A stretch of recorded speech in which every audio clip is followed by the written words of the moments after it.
Hello mga kamatlearner, isang magandang araw sa inyong lahat. Ako pa rin ang inyong abot kamay na edu-creator sa mathematics, si Sir Ash. And today, we are going to have a discussion on how to play Sudoku. Yes, maglalaro tayo for today mga kamatlearner. So, without further ado, let's do this. Okay, so first things first, ano nga ba ang Sudoku?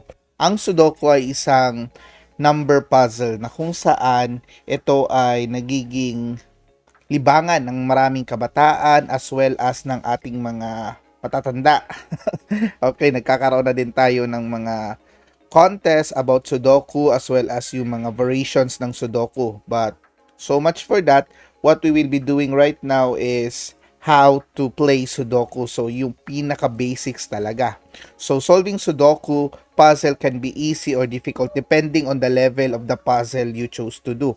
So of course, merong mga stars ang level ng Sudoku. Merong 1 star hanggang sa 5 stars in which yung 5 star yun na yung pinaka mahirap, okay? So the easy ones have more given numbers and make it easier to solve in the number grid, while the difficult ones have less number provided. But of course, in this video, we will be discussing techniques on how to solve Sudoku. Alright, so this is an example of an unsolved Sudoku. So this is an example of a 9x9 Sudoku na kung saan may mga numbers dyan. So ang rule ng Sudoku ay very simple. So sa bawat rows, yan, bawal magpabalik-balik ang mga numbers from 1 to 9. Ganon din ang bawat columns. Bawal din magpabalik-balik ang 1 to 9 as well as itong mga smaller grid. Itong small 3x3 natin, bawal din magpabalik-balik ang 1 to 9 dyan. So basically, yun yung challenge ng Sudoku puzzle. We will try to arrange and complete the whole table or the whole puzzle in which hindi magpabalik-balik yung mga numbers from 1 to 9 for each column and for each row and for each small mini box. Alright, so napakadali lang ng rules ng Sudoku, my dear math learners. So, of course, kapag isosolve na natin ito na magiging mukha niya. Ayan, kompleto na. So, if you check this one, wala ka makikitang pabalik-balik na 1 to 9 dito. Ganun din dito at ganun din dito. Of course, in each row, wala ding magpabalik-balik na 1 to 9 as well as in each column. Alright, so ganun lang kadali, my dear math learners. So paano nga ba mag-solve ng isang Sudoku puzzle? So let's start with the very easy or yung pinaka-easy talaga. Ito yung tinatawag na 4x4, my dear math learners. So as you can see here, dahil 4x4 ito, 1 to 4 lang ang magagamit natin na mga columns. We have 1 to 4 for each column, for each row, and for each mini grid. So therefore, hindi magpabalik-balik dyan ang 1 to 4. Okay, so bawat linya dito, bawat maliit na box, mini grid, bawal ang 1 to 4. Okay, so for this one, we will try to solve this. So let me show you, my dear math learners, kung paano. Okay, so as you can see, sa mini block na ito, kulang na lang ng 4, right? Sa mini block na ito, kulang na lang din ng 4. So, of course, para madali mong masolve ang isang Sudoku puzzle, magsimula ka kung saan yung almost matapos na. Okay, so we will start here. So, 1, 2, 3. Ano na lang kulang? Of course, yun yung 4. Okay, so let's write 4 there. Alright. Of course, dito naman din, sa maliit na mini grid na ito, kulang na lang din ng 4. So, we put 4. So, as you can see, my dear math learners, tapos ka na sa dalawang mini grid. Kulang na lang itong dalawang mini grid dito. So, paano ba ito isolve? So, you can consider each row or each column. So, let's consider one column ito. Ganyan. Okay. So, meron ka ng 1, 2. So, ano na lang ang kulang dito? So, it could be 3 and 4. Dahil meron ka ng 3 dito na line sa row na ito, bawal ka maglagay ng 3 dyan. So, of course, we will put 4. Alright. And then, automatic, that will be 3. Ayan. So, isang kulang na lang para sa row na ito. So, therefore, this is automatically 2. And for the last one, we have 1 here. So, kompleto ka na agad-agad. Congratulations. Now, let us finish our puzzle. Ito naman tayo. So, we have 1, 2, 3 at 4 na lang kulang para sa column na ito. So, dahil may 3 ka na dito, therefore, this will be 4 and this will be 3. Of course, dahil sa row na ito, kulang ka na lang ng isa, that is automatically 1. And para dito naman, kulang ka na lang din ng isa, that is automatically 2. And congratulations, my dear math learner, you just solved your first 4x4 Sudoku grid. Alright. So, napakadali lang, di ba? So, ganun lang, my dear math learners. Now, of course, let us go to the next. Ito naman, my dear math learners, isang example para sa inyo ito. Okay, so, pwede nyong i-kopyahin ito sa inyong mga papel and you try to solve them. I'm sure you can solve it right away. Alright. Of course, hindi dyan natatapos ang ating discussion on how to play Sudoku kasi mostly, ang ating mga nakikita na Sudoku ay hindi 4x4 kundi 9x9. So, later on, we will try to solve that one. Alright, so we have here in the next level, the medium one, we have the 6x6 Sudoku, my dear math learners. So, paano mo naman ito isosolve? Of course, 1 to 6 na ang gagamitin natin in each row, in each column, and in each mini grid. Alright, ayan. So, ito yung mini grid natin. So, tatapusin lang din natin ito. Okay, so, paano nga ba tapusin, my dear math learner? So, of course, you can always start kung saan ka malapit ng matapos. So, as you can see in this column, ito yon. Okay? Kulang na lang ng dalawa, 2 at 5. Alright. So, 2 at 5 na lang pwedeng malagay dito. But, because may 5 ka na dyan, so you can write here 2. And then, you can also write here 5. Ayan. So, tapos ka na sa first column mo. How about the next? Okay, saan ka magsisimula? Basically, my dear math learners, the technique here is very simple. Magsimula ka lang kahit saan, kung saan pwede ka makapaglagay ng automatic na mga numbers. However, ito lang ang gusto kong i-emphasize sa inyo na bawal kang magkaroon ng guessing game dito or bawal kang mag-guess ng mga numbers na kung gusto mo, what if ito, ganyan, ganyan. Hindi, bawal ganun. So, ang gagawin mo is to make sure yung logic mo ay tama talaga para sa box na yan or sa square na yan. Okay, so let's finish this. So let's try this one. Okay, so meron ka na kulang na ito ng 6, right? Ito dito, 6, 4 at 1. So as you can see, my dear math learners, dito na line, bawal ka maglagay ng 6 because may 6 ka na dito. So therefore, automatic 6 na ito agad-agad. So, ano na lang kulang dito? 1 at 4. So, 1 at 4. So, wala kang basis dito na makalalagay ka ng 1 at 4 kasi you're not yet sure na pwede si 1 dito, pwede din si 4. Dito din, pwede si 1, pwede si 4. So, pwede mong i-skip yan siya. Then, you can also check other areas. So, as you can see, this row here, isa na lang ang kulang. So, 1 na lang ang kulang dyan. So, we have here 1. Alright. So, my dear math learners, as you can see, kulang na lang ito ng dalawa. So, 1, 2, at saka 3 na lang kulang. So, however, hindi din tayo makakalagay dito ng 2 at 3 because hindi pa natin sure kung ano talaga doon. Alright. So, let us go to another place. Let's go here. Okay. So, as you can see here, 1, 2, wala pang 2 dito sa mini grid na ito. However, dahil dito na row may 2 ka na, so automatic, this is already your 2. Alright. So, 1, 2, 3, 4, at 6 na lang. Dahil may 6 ka na dito, bawal ka nang maglagay ng 6 dito. So, this is automatically 6. This is automatically 4. Dahil itong first mini grid natin, wala itong 4. So, alam na natin ngayon na ito ay 4 at ito ay 1. So, kompleto na agad ang isang mini grid at yung pangalawang mini grid natin. Now, kulang na tayo ng dalawa dito sa ating pangatlong mini grid. Ano ang kulang? So, that is 1 and 2. Of course, hindi pa tayo makalalagay ng 1 at 2 because hindi pa tayo sure. Pwede tayo maglagay ng 1 at 2 dito. Pwede maglagay ng 1 at 2 dyan. Alright. So, let us skip. Now, this line, isa na lang kulang. So, we can put here 3. Alright. So, we have 1. Okay, wala pang 1 dito. So, pwede tayo maglagay ng 1 dito. Alright. Now, 2, 3, 4. So, may 4 dito. Bawal ang 4. Pwede ang 4 dito, dalawa. Okay, so, medyo mahirap pa. And 6. Now, as you can see, ang 6, bawal dito. Ang 6, bawal din dito dahil may 6 dito. Automatic, this is 6. Of course, pwede na nating balikan si 4 na kulang dito sa mini grid na ito dahil may 4 dito na bawal. So, this is automatically 4 and this is automatically 1. Alright, my dear math learners. So, ano na lang kulang natin sa column na ito? 3 at saka 5. Now, as you can see, may 3 dito. So, bawal tayo maglagay ng 3. Dito tayo maglalagay ng 3. At dito si 5. Alright. Now, how about this one? This column here.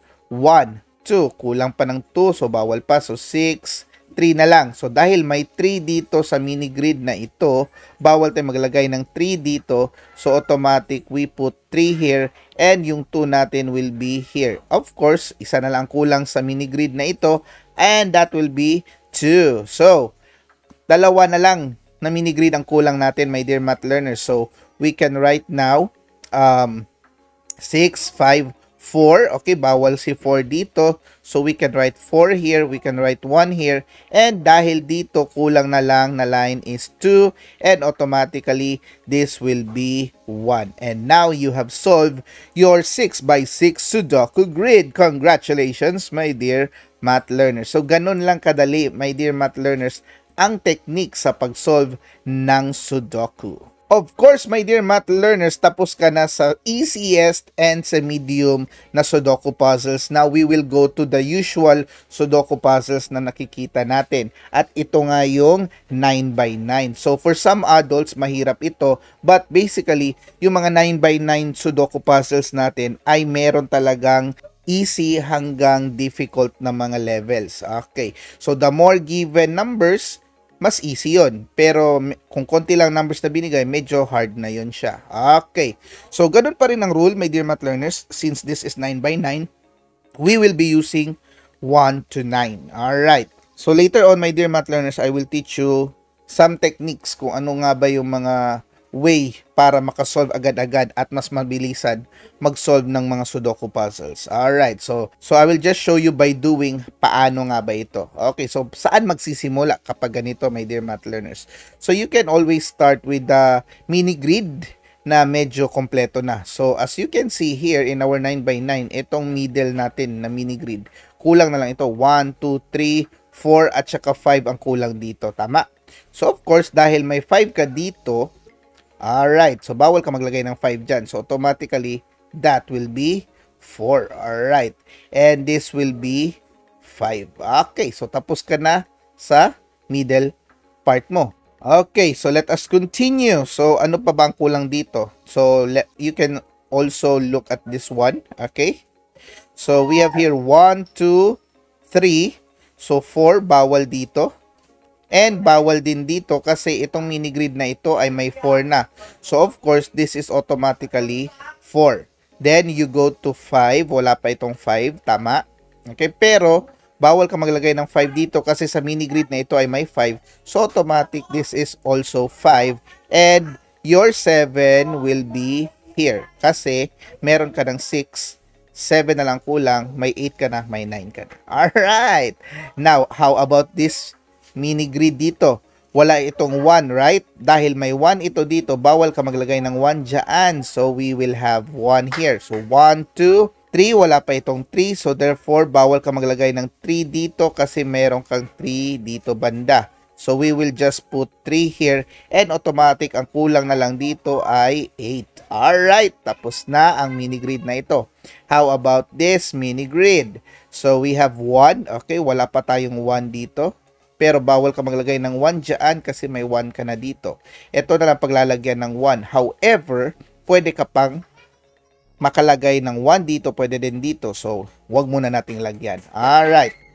Then, 2. May 2 na ito dito kasi because of this. So, pwedeng si 2 dito banda. Okay, 2. Pero hindi pa tayo maglalagay. 3, 4, 5, 6. Okay, may 6 na dito. Wala pang 6 ito, tama? Okay, pero bawal tayo maglagay ng 6 kasi dahil sa 6 dito. At bawal din tayo maglagay ng 6 dito dahil mayroon tayong 6 dito. So, automatic, this is 6. Now, as you can see, this row, isa na lang ang kulang. Automatic, that is 1. So, pwede nating balikan yun kanina. Ang kulang na lang dito ay 2 at 9. However, pwede tayo maglagay ng 2 at 9 kahit saan dito because hindi pa tayo sure. So, ganun nga, my dear math learners, kapag hindi pa tayo sure, hindi pa natin pwedeng lagyan yan ng number agad-agad. Alright. So, let us continue to other places. Okay, how about this one? Okay. So, we have 1. mayroon 1 na row na ito. Ito din, may 1 na row na din. So, pwede tayo maglagay ng 1 dito. Wag muna nating lagyan. 2, 3. 3. Okay, bawal ang 3 dito. At dito din na 3. At bawal din dito na 3. I hope you see that because 3, 3. So, bawal na itong dalawa. And 3 here. So, automatic this is 3. Alright. So, as you can see, 4, 5. Okay, may 5 dito. Meron ding 5 dito na line. So, automatically, this is 5. So, pwede na nating balikan ngayon ang 1 because ang 1 bawal dito, ang 1 bawal dito. So, dito tayo maglalagay ng 1. And our 8, bawal tayo dito maglagay ng 8 dahil may 8 na tayo dito. So, we have 8 here and we will become 9 here. Alright, tapos na ang mini grid na ito. Alright. Now, let us continue, my dear math learners. Napakadali lang, di ba? So, we have here like this example. Meron tayong 1. Okay, bawal ang 1 dito. Bawal din ang 1 dito. So, marami pang paglalagyan ng 1. 2, 3. 3, 3, bawal. Okay, so bawal ang 3 dito. Bawal din ang 3 dito. So, ito lang paglalagyan ng 3. So, bawal pa tayo maglagay ng 3. 4, 5, 6. So, 6, bawal. Then, dito, 6, bawal. Okay, bawal dito ang 6. Kasi may 6 dito. Okay. So, therefore, automatic, this is 6. Ayan. 7, 7. Okay, pwede pa tayo maglagay ng dalawang 7 dito. 8. Ito dito, bawal din ng 8. Dito, pwede pa rin maglagay ng 8. Alright. How about 9? So, 9, bawal na dito. Pero, bawal din dito. Okay, dahil may 9 tayo dito. Okay, so that will be our 9. So, 9, 8. Pwede na nating malagyan ng 8 dito kasi bawal ito ng 8 because of this one. Okay, so 8 tayo dyan. Then, we have 7. Dito, pwede pa si 7. 6, 5, 4, 3, 3. Okay, so automatically, this is 3. Then, 2, 1. So, dahil may 1 dito, bawal tayo maglagay ng 1 dyan. So, 1 dyan. And this will be 7. Alright. So, dalawa na lang kulang dito, my dear math learners. And that is 1 and I think 4. So, dahil may 1 ka dyan, so, dito ka maglalagay ng 1. And dito na yung 4. Okay. So, dalawa na lang din ang kulang dito. That is 2 and 6, I think. So, bawal ka maglagay ng 6 dito. So, dito ka maglalagay ng 6. At dito ka maglalagay ng 2. Alright. And then, kulang na lang ito ng 8 at saka 7. Okay, 8 at 7 para sa row na ito. By row ang tinitingnan ko ngayon, my dear math learners. So, dahil may 7 dito, dito ako maglalagay ng 7 at dito ako maglalagay ng 8. Okay. So, can we simplify or finish this mini grid? So, we have 1, 2. Okay, bawal tayo maglagay ng 2 dito. Dito tayo maglalagay ng 2.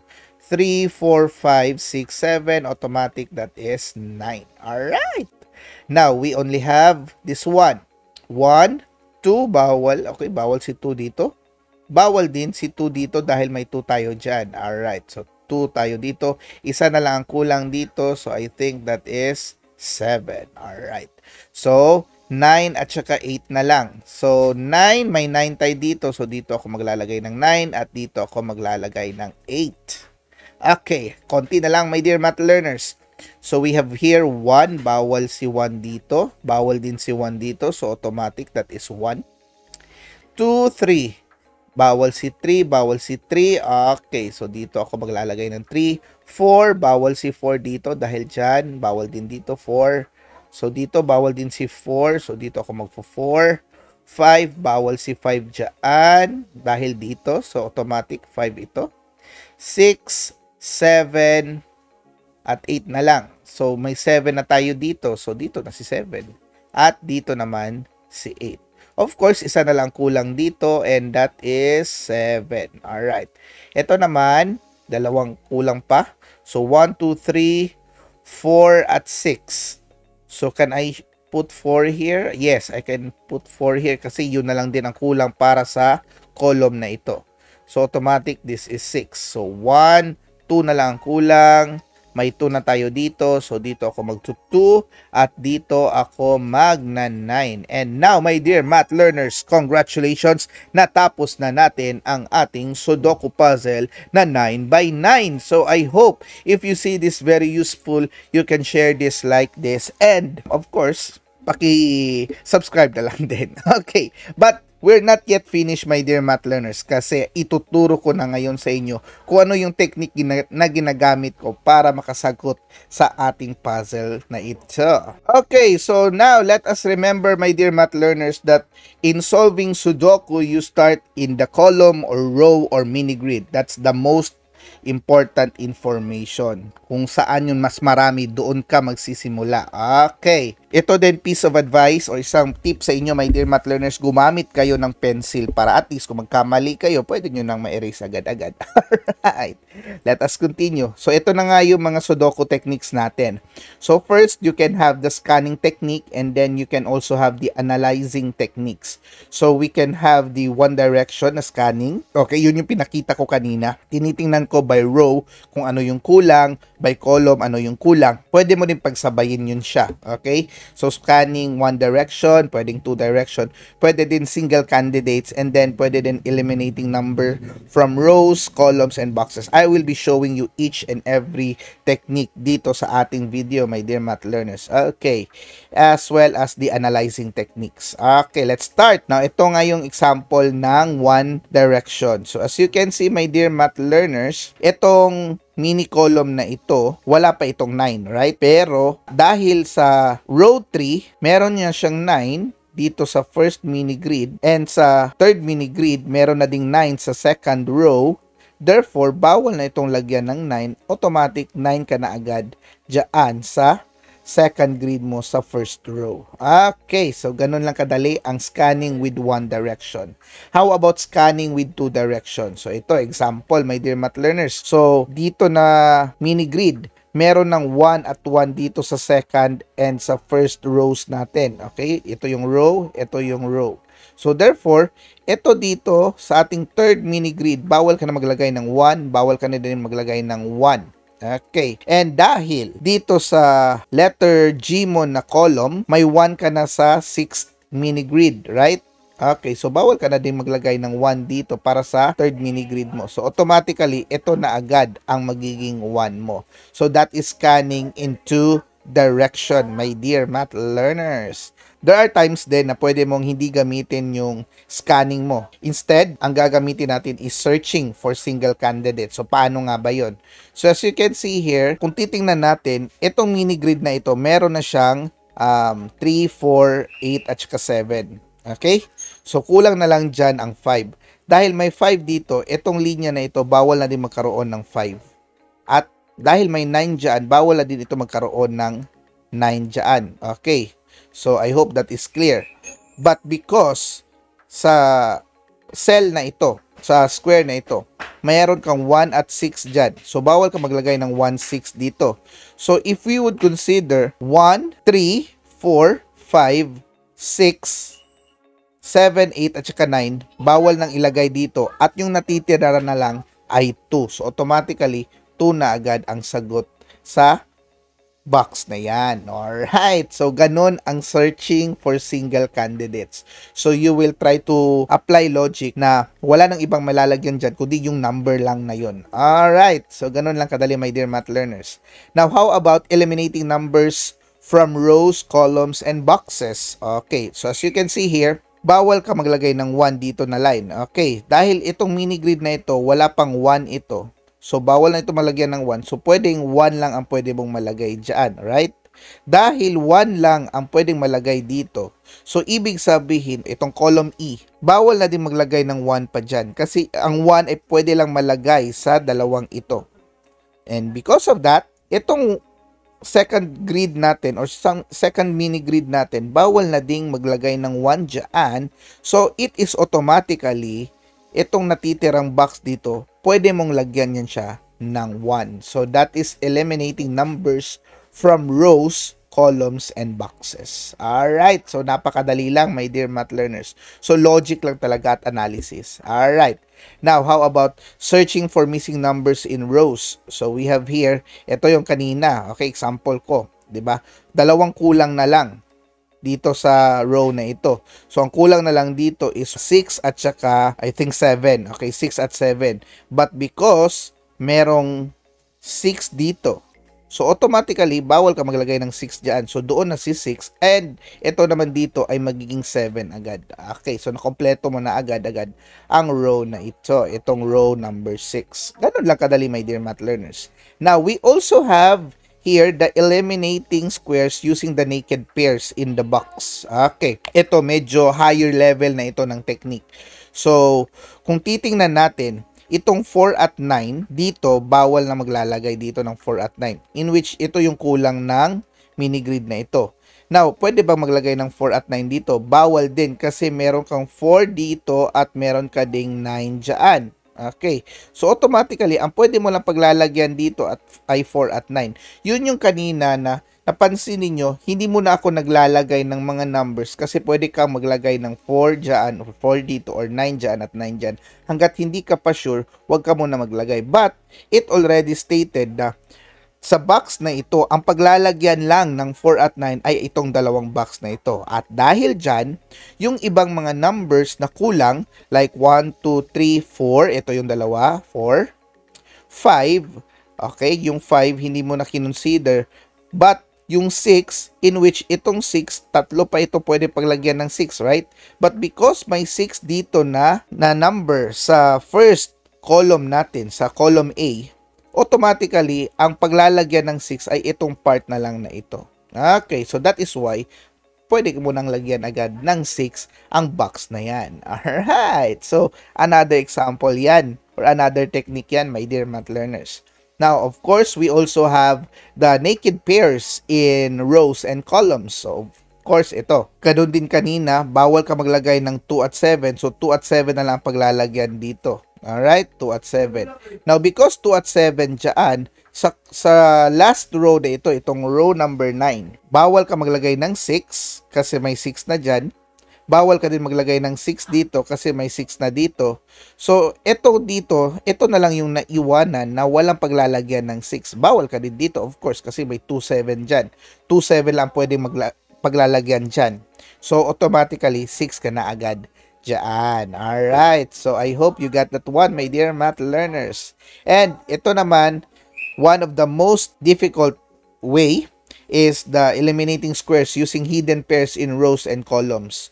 So, ito, nililista niya talaga lahat ng possible numbers na pwedeng malagay sa box na yan. So sa row na ito, kung titingnan natin, wala tayong ibang paglalagyan ng 7 kundi ito lang, dalawa. Okay? But because ang 1, 3, at 4 natin, so sa given dito, itong 7 at 9, itong 3 at 9, wala nang paglalagyan pa ng ibang 7 because ito na lang yun siya. Okay? So 7 ka na agad dito. So that is by eliminating squares using hidden pairs in rows and column. Okay? So, pag maglalagay ka ng 7 dyan, that automatically gives you 1, 3, at 4 dito. Okay? And, of course, dito din, later on, 5 na lang ang kulang dyan. Alright.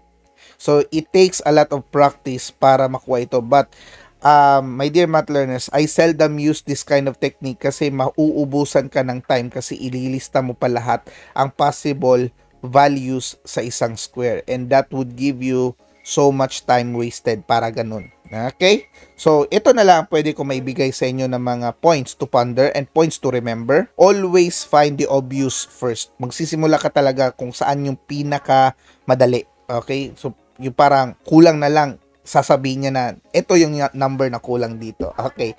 Then your speed increases with regular practice. So practice lang, my dear math learners, matatapos ka din.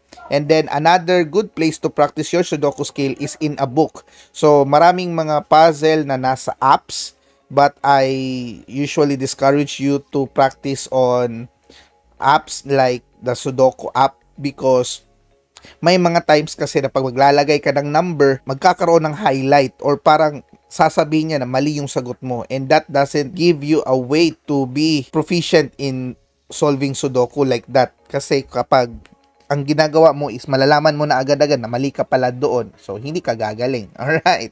So mas maganda talaga pencil and book at saka yung paper talaga yung pwede mong gawin. Okay? Para at least, yun, at the end of it, malalaman mo, okay, natapos ko siya proficiently, accurately, and precisely. Alright. Then copy the puzzle into a much bigger in the newspaper using a marker. Okay. So you can solve it clearly. And you can also use pen in writing the possible numbers and go by box, then by row, and then by column. So of course, sa akin, pwede ako magsimula by row, then by column, then by box. So, pwedeng ganun, my dear math learners. Then, always check twice before you put the number. Huwag kang mag-guess. Yan talaga ang lagi kong sinasabi sa inyo, my dear math learners, na huwag maghula sa pag-solve ng isang Sudoku puzzle. Okay, then have a contest with your friends, your coworkers, your classmates, para at least magiging challenge sa inyo para magiging mas mabilis ka pa sa pag-solve, and once a day, once a week, or pwede din twice a week. So ganun. If I could remember or share this to you, my dear math learners, when I was in college, I am having a contest with my classmates sa isang newspaper. Kinokopya namin yun sa mga notebooks namin, then paunahan kami kung sinong una makatapos, and kung sinong manalo, ayun, siya ang manlilibre ng soft drinks. Okay. So, ganun lang. Then, if you're having a block, stop and take a break.